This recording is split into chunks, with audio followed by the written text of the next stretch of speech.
Hi there and welcome to my channel. Today's project is for a scrapbook nerd and it features the new Pink Paisley Spellcast collection as well as some distress inks. And what I wanted to do this time around was to show you a way to marry cut files and mixed media. I'm a fan of both, so I wanted to bring it together. So to start this project, I am using a cut file for paper issues. They have a lot of free cut files and I'm choosing the book group for this project. To start off this project, and I did this off camera because I played around with the image, is I use the cutout. I'm using the big pumpkin out of the cut file, and I play with it until I was happy where it was located, and then I use a pencil just to lightly, not slowly, sorry, to lightly draw the perimeter, like the outside of the image, onto the white cardstock. Once I was happy with how the image looked, and I didn't have to go like, the whole image, just a rough idea where it was. I am using a black soot and orange marmalade distress oxide just to bring the mixed media onto this background. And all I'm simply doing is I'm using my acrylic block and I'm stamping the ink onto the acrylic block, and then I'm using water to thin it out.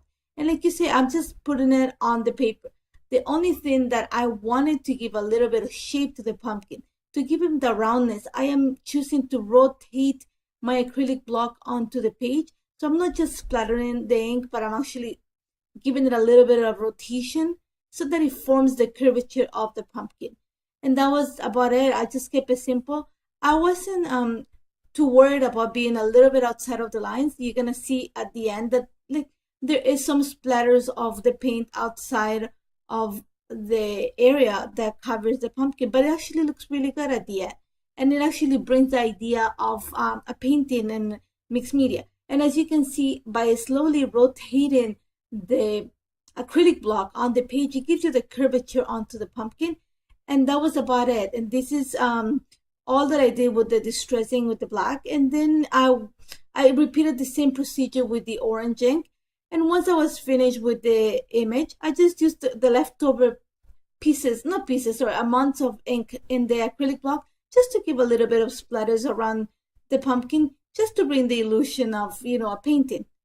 One of the things that I didn't do in this layout, and it's an optional choice, I chose not to. I like the way that ink runs on dry paper. Sometimes I yes on my pages, sometimes I don't. This time I chose not to yes on my page. And it's a little bit of work, but I actually glued it to really strong hard cardstock, so it actually helped at the end. And as you see right now, I'm bringing the cut file and you can see the curvature that I created by rotating the block onto the paper. And I'm lightly gluing the cutout onto the cardstock because I'm going to take it out of camera and go to my sewing machine to stitch around it. So now I'm using the Prima Marketing new collection, Amber Moon, and the paper in this collection is actually really thick cardstock. So it actually worked really well to help me fix the warping on my page. And I just glue the page onto the B side of the paper, this black and orange paper, and I just went onto the machine and I just stitched around the entire perimeter of the page. So I glued the white cardstock onto the black and polka dot paper, and then I just went with the machine and slowly stitched the whole cut file into it, the cutout, sorry.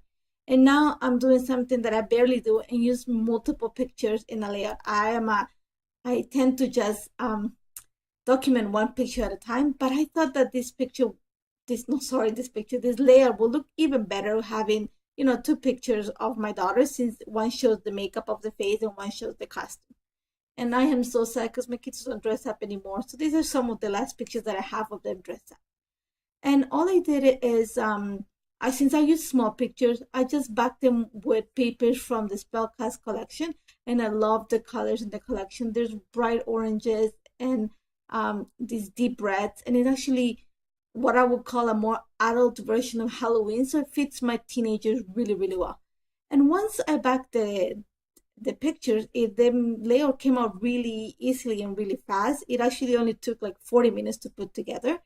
And I just used the entire collection embellishments just to give a little bit of definition onto the picture and to create small clusters. I wanted the background to shine mostly, so I decided to keep the clusters onto the pictures very minimal, you can say. So I'm just using again, I'm trying to worry about a triangle on the page, and I'm thinking that I'm gonna just create a small clusters at the corners of the pictures.